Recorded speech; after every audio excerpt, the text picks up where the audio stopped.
Assalamualaikum warahmatullahi wabarakatuh. Perkenalkan, kami dari kelompok 13. Saya Andre Agassi, teman saya Hanidah Khairunisa dan Muhammad Yuni Saputra akan membahas makalah PPT kami yang berjudul Peta Konsep. Nah, sebelum kita mengenal lebih jauh atau telaah lebih jauh mengenai peta konsep, terlebih dahulu kita harus mengenal pengertian peta konsep, apa itu konsep, ciri-ciri peta konsep, dan lain sebagainya. Proses pembelajaran merupakan salah satu bentuk kegiatan yang mengarahkan siswa untuk dapat mencapai belajar penuh makna. Untuk memperoleh belajar penuh makna tersebut, seseorang harus menghubungkan pengetahuan yang baru tersebut dengan konsep yang relevan dari pengetahuan sebelumnya. Nah, beberapa kemungkinan yang dapat dilakukan untuk meningkatkan pemahaman konsep adalah menerapkan suatu metode yang tepat untuk dapat meningkatkan kreativitas berpikir siswa. Salah satu pemecahan yang digunakan dalam proses pembelajaran adalah dengan menerapkan peta konsep atau konsep mapping, yaitu suatu alat pengajaran yang dimaksudkan untuk mengarahkan proses pemikiran siswa agar menjadi lebih bermakna. Nah, pada halaman-halaman awal pada buku-buku siswa dan lain sebagainya, kita menemukan ada tulisan peta konsep. Itu bertujuan agar siswa lebih memahami secara garis besar materi-materi yang ada pada buku tersebut. Nah, sebelum kita memasuki peta konsep, terlebih dahulu saya akan membahas tentang apa itu konsep. Konsep merupakan abstrak, entitas moral yang universal yang menunjuk pada kategori atau kelas dari suatu entitas kejadian atau hubungan. Secara sederhana dapat kita artikan konsep merupakan suatu elemen dari proposisi. Sedangkan pemetaan konsep atau peta konsep merupakan suatu teknik menghubungkan konsep-konsep tersebut. Nah, bisa jadi teknik itu menghubungkan konsep dengan konsep atau konsep dengan suatu sub-sub-sub konsep atau juga sub-sub konsep dengan sub konsep-konsep. Nah, jadi di sini kita dapat mengartikan secara sederhana bahwa pemetaan konsep merupakan suatu teknik atau cara kita memetakan konsep-konsep dari materi yang banyak atau dari beberapa konsep yang ada. Nah, ciri-ciri peta konsep itu sendiri ada beberapa ciri. Yang pertama yaitu uh, peta konsep adalah suatu cara untuk memperlihatkan konsep-konsep dan proposisi-proposisi suatu bidang studi. Apakah itu bidang studi fisika, kimia, matematika, biologi, dan lain sebagainya. Dengan membuat sendiri peta konsep, akan membuat siswa melihat bidang studi itu lebih jelas dan mempelajari bidang studi itu lebih bermakna. Yang kedua, suatu peta konsep merupakan suatu gambar dua dimensi dari suatu bidang studi atau suatu bagian dari bidang studi. Ciri inilah yang memperlihatkan hubungan-hubungan proposisional antara konsep-konsep. Jadi, yang membedakan belajar bermakna dari belajar dengan cara mencatat pelajaran tanpa memperlihatkan hubungan antara konsep-konsep. Yang ketiga, yaitu mengenai cara menyatakan hubungan antara konsep-konsep. Tidak semua konsep memiliki bobot yang sama. Ini berarti bahwa ada beberapa konsep yang lebih inklusif daripada konsep-konsep yang lain. Nah, sedangkan ciri keempat adalah bila dua atau lebih konsep digambarkan di bawah suatu konsep yang lebih inklusif, terbentuklah suatu hierarki pada konsep tersebut agar pemahaman terhadap peta konsep lebih jelas. Nah, itu saja yang dapat saya sampaikan dan selanjutnya akan disampaikan oleh teman saya yaitu Anida Khairunisa dan Muhammad Juni Saputra. Terima kasih.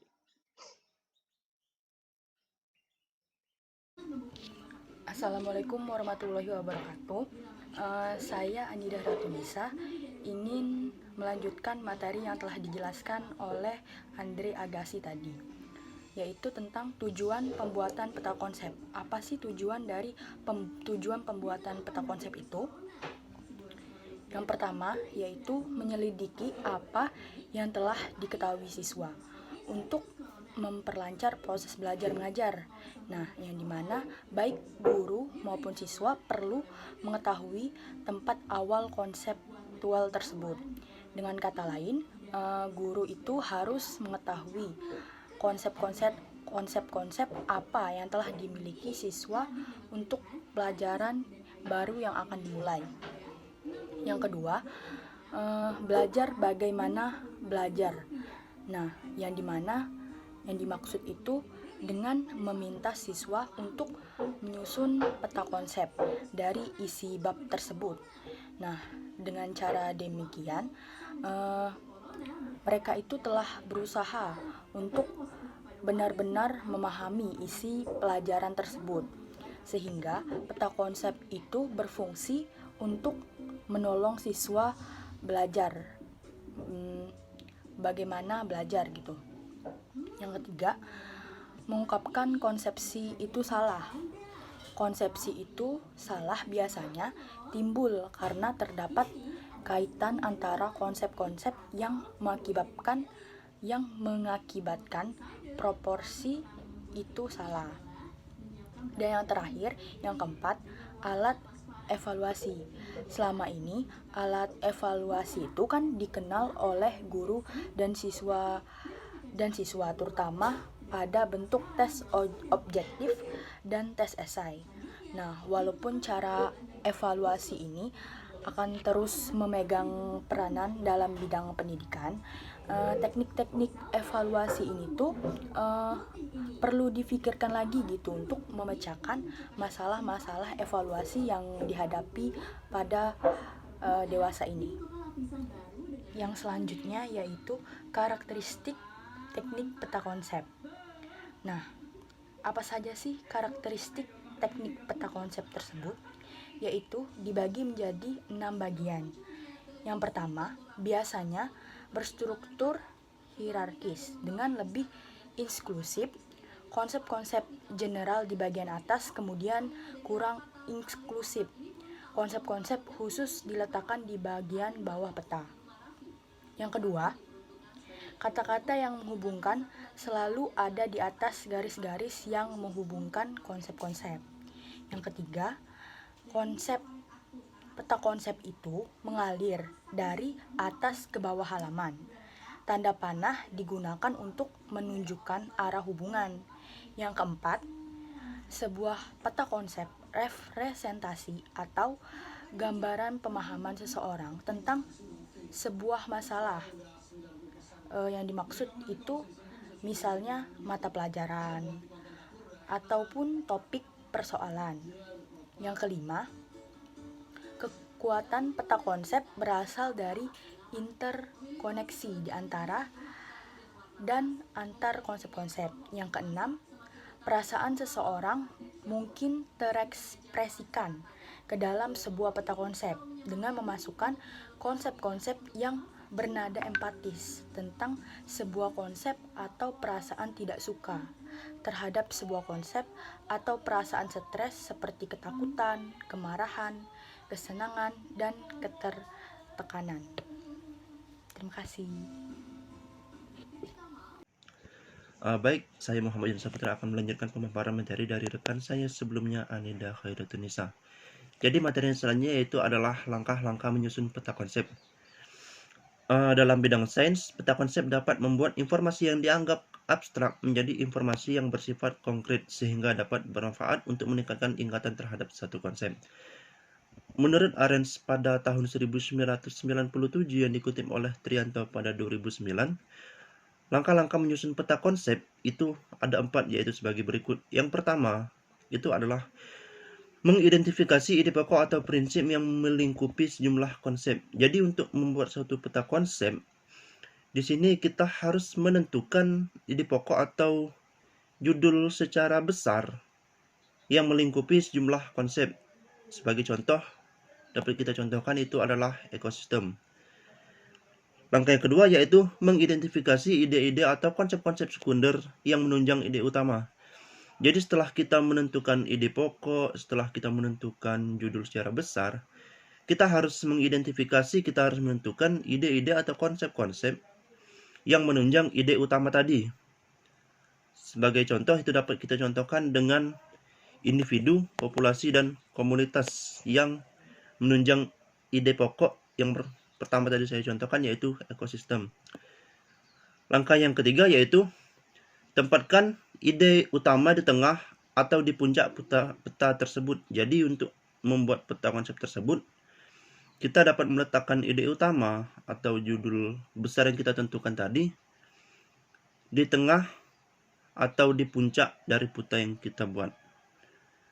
Dan yang keempat yaitu kelompokkan ide-ide sekunder di sekeliling ide utama secara visual, menunjukkan hubungan ide-ide tersebut dengan ide utama. Jadi langkah terakhir yang kita lakukan yaitu menempatkan ide-ide yang menunjang ide utama tadi di sekitar ide utama tersebut. Sedangkan menurut Wundt pada tahun 2009, langkah dalam membuat peta konsep itu adalah sebagai berikut. Yang pertama itu adalah brainstorming atau curah gagasan. Yang kedua yaitu menentukan konsep utama. Yang ketiga menulis dan menyusun konsep-konsep dalam satu bentuk gambar. Yang keempat menghubungkan konsep-konsep dengan garis. Dan yang kelima yaitu memberikan label di atas garis panah. Jadi yang disebutkan oleh Wundt ini tidak jauh berbeda yang disebutkan oleh Arendt. Jadi pada intinya langkah pertamanya yaitu kita tetap harus menentukan ide utama. Langkah keduanya yaitu kita harus menentukan ide-ide. Baik, yang selanjutnya itu adalah cara menilai hasil peta konsep. Jadi yang pertama itu adalah proposisi. Apakah hubungan arti antara dua konsep yang ditunjukkan oleh garis yang menghubungkan dan kata-kata menghubungkan itu sudah tepat? Apakah hubungan tersebut valid? Untuk setiap proposisi yang benar, itu diberikan skor 1 poin. Yang kedua adalah hierarki. Dari yang kedua ini kita dapat menentukan apakah hierarki yang menunjukkan hubungan yang tepat, apakah konsep yang di bawah adalah konsep yang lebih spesifik dan kurang umum daripada konsep yang di atasnya. Jadi maksudnya di sini adalah ide sekunder yang telah ditentukan tadi, apakah kita dapat menentukan apakah konsep tersebut adalah konsep yang lebih spesifik dan kurang umum daripada konsep utama yang ditentukan. Untuk setiap hierarki yang valid itu diberikan skor 5 poin. Yang ketiga itu adalah crosslink. Suatu konsep bisa menunjukkan hubungan yang berarti antara satu segmen dari hierarki konsep dan segmen lain. Apakah hubungan ditampilkan signifikan dan valid? Skor 10 poin untuk setiap crosslink yang bersifat valid dan signifikan, dan 2 poin untuk setiap crosslink yang berlaku tetapi tidak menggambarkan sebuah sintesis terhadap konsep yang terkait dengan proposisi. Yang keempat itu adalah contoh, yaitu peristiwa tertentu atau objek yang berlaku contoh dari suatu konsep. Mungkin itu saja yang dapat saya sampaikan. Apabila ada salah kata saya mohon maaf, kepada Allah saya mohon ampun. Dan jangan lupa subscribe channel di bawah ini. Saya akhiri. Assalamualaikum warahmatullahi wabarakatuh. Sekunder yang dapat menunjang ide utama tadi. Yang ketiga yaitu menulis dan menyusun konsep dalam suatu bentuk gambar. Jadi dalam gambar tersebut kita dapat menuliskan ide utama di tengah atau di puncak peta konsep tersebut. Yang terakhir yaitu menghubungkan konsep-konsep tersebut.